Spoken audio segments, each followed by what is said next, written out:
Struggling to get your kids to eat healthy? I see you, I really do.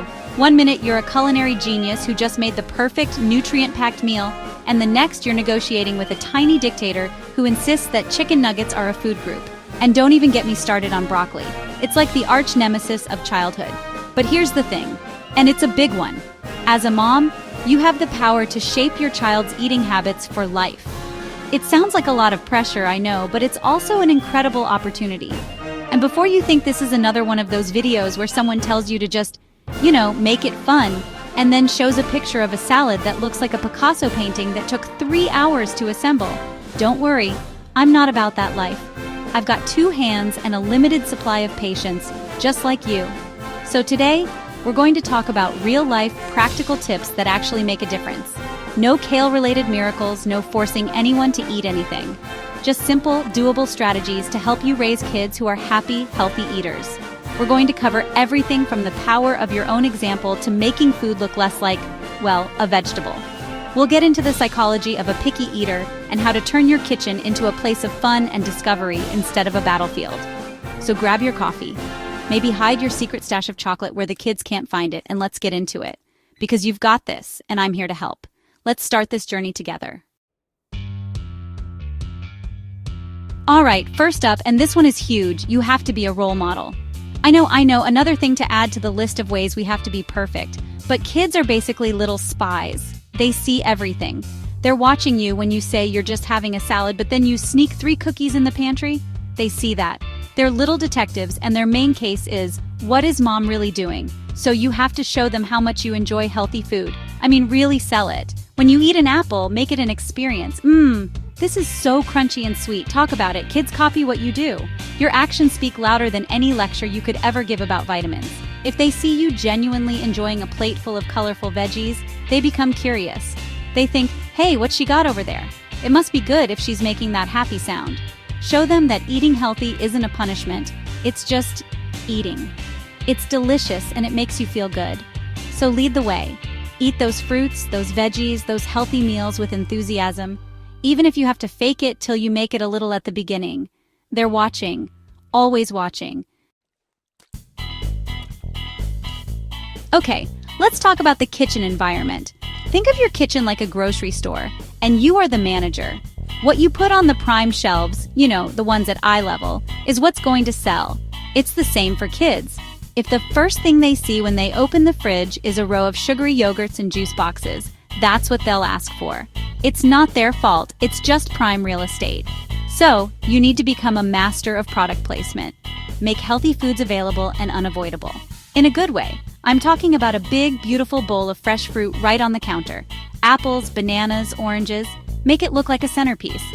In the fridge, have a clear container at their eye level filled with cut-up carrots, celery sticks, and bell pepper slices.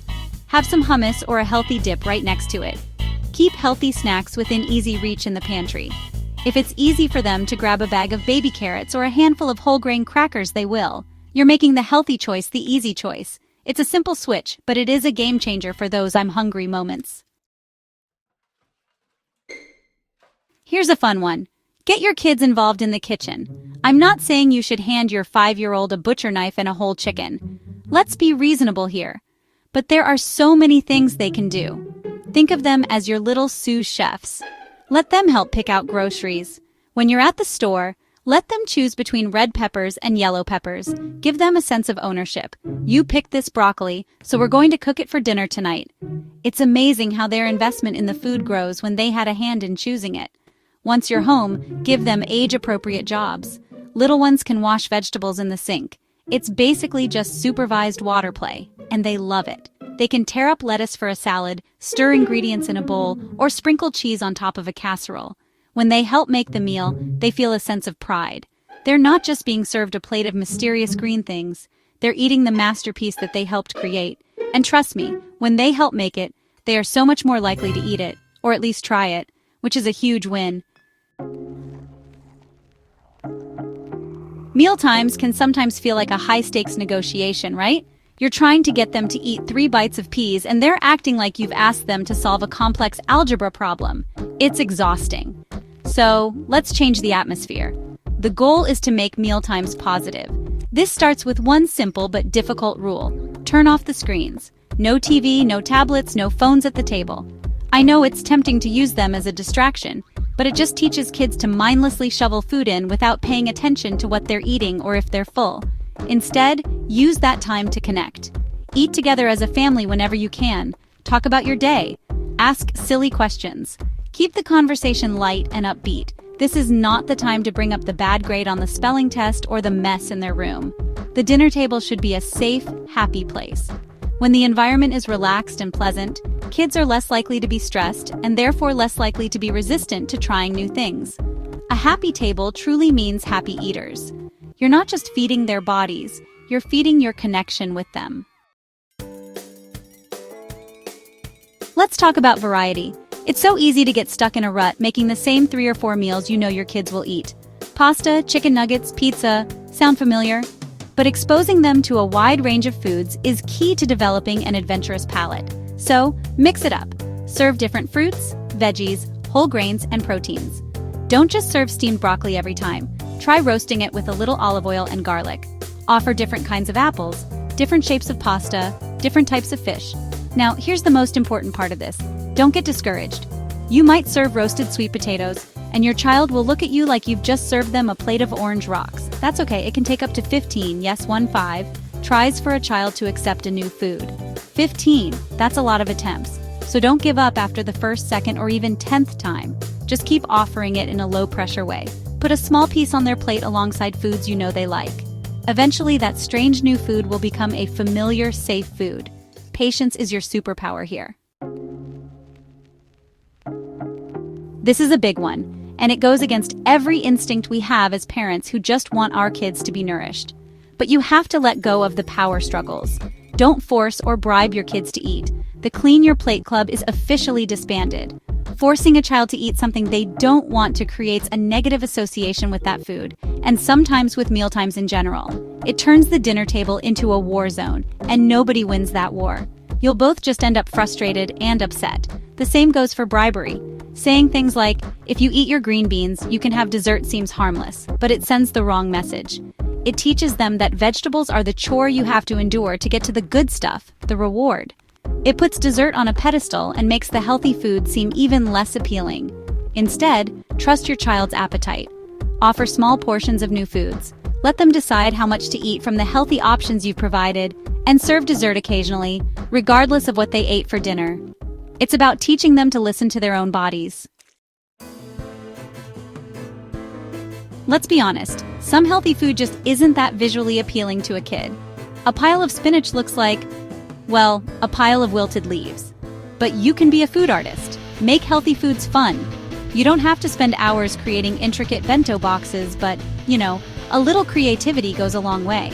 Use a cookie cutter to cut sandwiches, cheese, or even slices of melon into fun shapes like stars or dinosaurs. Suddenly, it's not just a boring sandwich, it's a dinosaur sandwich, and that is infinitely cooler.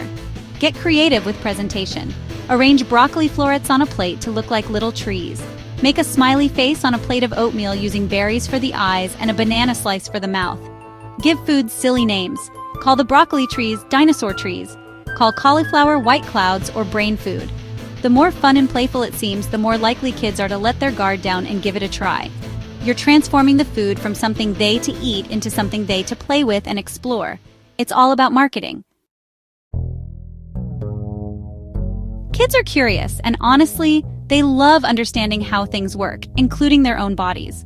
So, the best thing you can do is teach them about nutrition in a simple, positive way. You definitely don't need to give them a university-level biology lecture, trust me. Just frame it in terms of superpowers. Like you can explain how different foods help their bodies in amazing ways. For example, you might say, carrots have vitamin A, which gives you superpower vision to see in the dark. Or, milk has calcium, which builds super strong bones so you can run fast and jump high. Use simple models they can understand, like the My Plate guide. Show them the plate and explain that we need a little bit from each group, fruits, veggies, grains, and protein, to make our bodies work their best. It really helps them visualize what a balanced meal looks like. You can also read fun, colorful books about healthy eating together. There are so many great children's books that talk about where food comes from and why it's good for us. That way, The conversation about nutrition becomes a fun, shared activity instead of a lecture from you. We spend so much time focusing on what our kids are eating that, honestly, we can sometimes forget about what they're drinking. And wow, liquid calories, especially sugary ones, can add up incredibly fast. It's so important to limit sugary drinks.